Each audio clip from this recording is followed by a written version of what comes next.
Right, morning. So, big topic today, big topic. So, I'm going to talk about leadership and productivity. Now, the reason why this has come up, I had a big meeting yesterday, and it was a bit of a shambles, to be fair, because, yes, look, an hour of somebody's time is as productive or unproductive as you want it to be. Yeah. So, let me give you an example. I used to work in an office, and I remember saying once to the team leader, yeah, what have you done to become a leader, to get this title? I've worked here 30 years. So I said, so you've worked here 30 years. Does that give you the ability to be a team leader over other people? Yeah. What have you done? What have you read in terms of leadership? What have you read in terms of productivity? What have you read? What do you understand about psychology in order to get the best out of people? What do you know about it? Or have you just worked here 30 years? Oh, well, I know the system. I know this, I know that. Basically, she's done nothing. And through backstabbing, through through backstabbing, brown nosing, cozying up, slagging off other people, licking, brown nosing, there's no other word for it, yet she's managed to become this team leader. Now, yes, she knows the system, but the system changes. So someone starting with a new system, if someone starts with a new system, they're going to know it just as well as somebody who's worked here 30 years. Now, I haven't got anything against anybody who's worked anywhere for 30 years. Yeah. But if you don't move with the times, yeah, if you don't understand what leadership is, what are you doing to get the best out of your staff? Yeah. And the truth is, probably nothing. Probably nothing. So I look at it like this. This is how I look at it. The UK is just, so there's recession, there's the UK economy, look, just above. There's literally between the UK economy crashing and us just keeping our head above the water. And let me give you some huge examples. People, I've just dropped my daughters at school. People are on the breadline. People are scraping by. What is the government doing to help everyday people? Now, I'm going to give you a few examples. See, our economy is 0.01% growth. That's next to nothing. That's just above recession, just above. We drop a little bit, we're in a recession. Now, to get that into positive figures, 1, 2, 3% growth, we need to get 1 million people back into work easily. No, not easily, but to get out into that 1%, you need 1 million people back into work. To get 1 million people back into work, you need jobs. Yeah, there are jobs. If they counted all the jobs now, there's over 1 million jobs around the UK. The problem with that is those jobs aren't where people want to work, aren't where people want to live. They're all over the place. So I'll give you an example. I got offered a job as a Fed in London. Now, I don't want to be a Fed in London. It'd be the worst place to be a Fed. Yeah. So I was offered a job and I turned it down. Now, you'd say to yourself, well, if you now can't get a job in the Midlands, that's your fault because you was offered a job. And you would be right, because I was offered a job. But, well, there's no buts. That is a fact. Luckily, I'm able to do my teaching and stay doing what I'm doing. However, I didn't want to be a Fed. I actually wanted to be, I wanted to bypass the Fed stage and go straight to CID. But yeah, that, and on the graduate scheme, I still could do that. And in fact, I might even look at it because I've just had an idea. No, I'm not. But my point is productivity. So the government have gone some way to try and tackle the issue. So HS2. So we've now got HS2 and they're building it all over the place. I've just been stuck in two temporary traffic lights because they're doing the building for HS2. Right, now, HS2, they are hemorrhaging money. It's one of the biggest con bags. The government are getting absolutely conned. So much so that they're looking to completely scrap the contractors that they've got already and bring in new ones, because so many contractors, what they've done is they've, let's say, build HS2 for 100 steel pipes. I don't know, I'm making it up. Yeah, but they only needed 50, and the other 50 they're going to use for other jobs. So they're doubling the profit. There's scams everywhere. People are scamming the government left, right and centre. So it's not just benefit fraud. It's building contractors, local councils. Birmingham City Council is or has gone bankrupt. There's another city council that's about to go bankrupt. I can't think what it is. My point is these places are going bankrupt because of poor leadership, destructive leadership, horrendous leadership. And I'm going to give you another example. So I've taught in America, and the school day in the richer parts of America starts at 7. The girls start swimming lessons at 7. So you drop her off at school. She does her swimming. So she swims at school from 7 till 8, or however long it is, 7 till 7:45. Gets changed. School bus takes them to school or whatever it is. Have breakfast, school, first lesson 8:30. What time they finish school? 4:30. 4:30/5. The government, what they could do tomorrow, yeah, to get. So I'm not just this person who just slags people off. I come up with solutions. Yeah, you put change the school day to 8:30 or 8. So you can drop your kids off at school at 8. There's books they could go and read. They could do all kinds of things. They could do their PE. PE, for me, PE should be 8 till 9 or 7:30 till 8:30. That's what time PE should be, because you've done your PE, your heart rate's up, your metabolism's going, then you go and have breakfast. These kids are having Red Bull, Monster, whatever drinks it is, prime drinks on their way to school. It's ridiculous. Change the school day to 8 to 4:30 or 8 to 5, yeah, with breaks in between. That way, the million people I said at the start who can get into work can go and do a honest day's work wherever it is, instead of, oh, I can only do 9:30 till 3 o'clock because I got to pick my kids up. No, it's a ridiculous concept. It doesn't work, and it doesn't happen anywhere else. Japan is killing us. France is killing us. Germany is killing us. Yeah.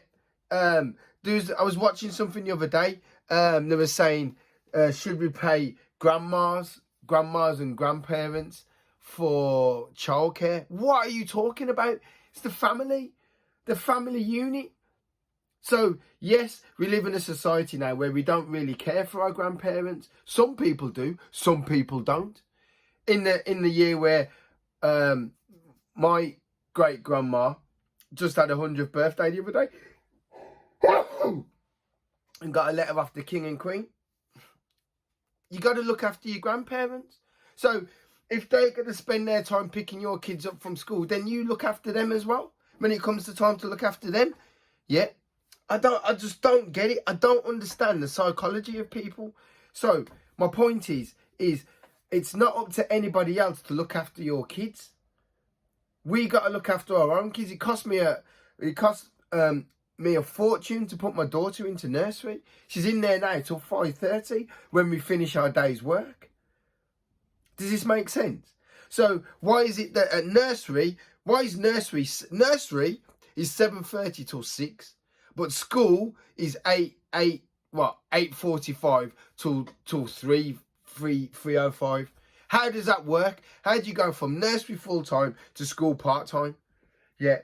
When we've got an obesity crisis, get these kids, do PE 5 days a week, 8 till 9, or 7:45 till 8:45. Shower, breakfast, PE at school. So you look how stupid the curriculum is. You got PE in the middle of the day, if it's outside, that is. So I get it. In summer, outside, you do cricket, you do football, you do rugby. But in the winter months, it's got to be AstroTurf, indoor, or swimming pools. We've got local swimming baths. Use them. Get them used. You've got indoor basketball courts. We should have all the basketball courts full. All the 3G football pitches full. 8 a.m. 8 a.m. these things should be full. Yeah. Yes, certain areas in the UK are better than others. Yeah. But this has to come from the top. The leadership has to come from the top. Leadership shouldn't come from the bottom. Should come from the top. And the thing is, because the leadership, they're not doing anything. That is the problem with this government. They're not doing anything. And they're talking about, we're more worried about, I've got a cough, more worried about bloody Ukraine than they are about fixing things here. We've got, where I live, beautiful countryside, houses, 600,000-700,000 pounds. They've just built a 1970s horrific old people's home. No architect. The architect must have got paid by the hour, because he's done like 2 hours work and then that was it. It's awful. Absolutely awful. Anyway, back to my thing. I got 2 more points. So I've said HS2. The other day, I've been getting a train recently, and train's been fine. Absolutely fine. But the other day, a train back from London, yeah, was absolutely horrific. Toilets wouldn't flush. None of them worked. The train was delayed by 30 minutes, 35 minutes, then stopped at, I think it was, I can't think of the station. Stopped at a station like Derby for another bloody, well, it couldn't have been Derby. I don't know where it was. For Northampton for like 40 minutes. So he was on a train where you couldn't go to the toilet. Yeah. Ridiculous. And when you did go to the toilet, it was a horrific sight. Ones and twos everywhere. No one could, it was horrific. My point is why are you letting that train leave the station if the facilities, would you have left that train if one of the connectors wasn't working? So why didn't you would have been much better letting the train at the station for another 20 minutes, get the cleaning crew in, get all them toilets clean and working, yeah, so that the people who are going to be trapped, that's the word, trapped on the train, yeah, could use the facilities. Yeah, this is there's again leadership call. What's another one? English, I'm not going to say British, English football managers. Why is an English football manager not won a trophy since Harry Redknapp in 2007? And before 2007, an English manager, I don't think, an English manager has never won the Prem. Howard Wilkinson won the First Division in 92. Yeah. Why? I'll tell you why. I tell you why. Don't read.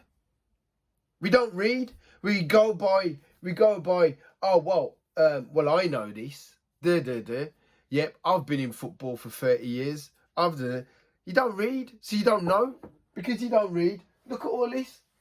I can't even pick something. You know, I'm reading all the time. I got a book come yesterday. I got books coming today. Knowledge. You know, and the thing is, they're scared of people with real knowledge, which is a shame. That's why it's easier to just get a Portuguese guy. Yeah. Why are Portuguese managers? If I'm Portuguese and I wanted to coach in managing the Prem, I'd have a better chance of managing the Prem than any English person at St George's. St George's, which is down the road. Yeah. You know, I can be there in 20 minutes. Yeah. So I could be in St George's in 20 minutes. Yeah, a guy a couple thousand miles away in Portugal, however far Portugal is away, got a better chance than I have. Why is that? Tell you why. Because there's 92 clubs in the league. All of those chairmen, yes, they own, apart from a few, yes, they own football clubs, but they're not sharp.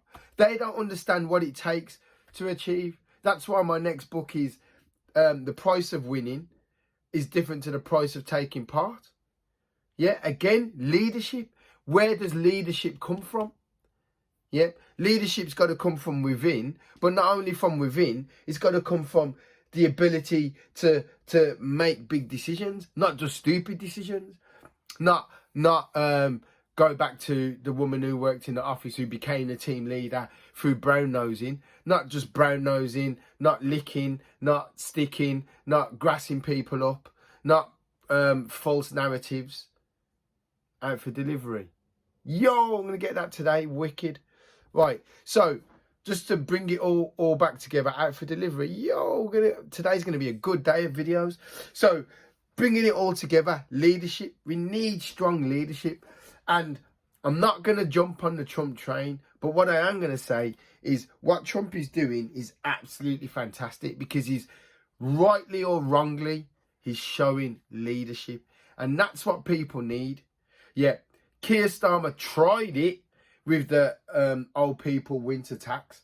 That's done now because it's going to get warmer.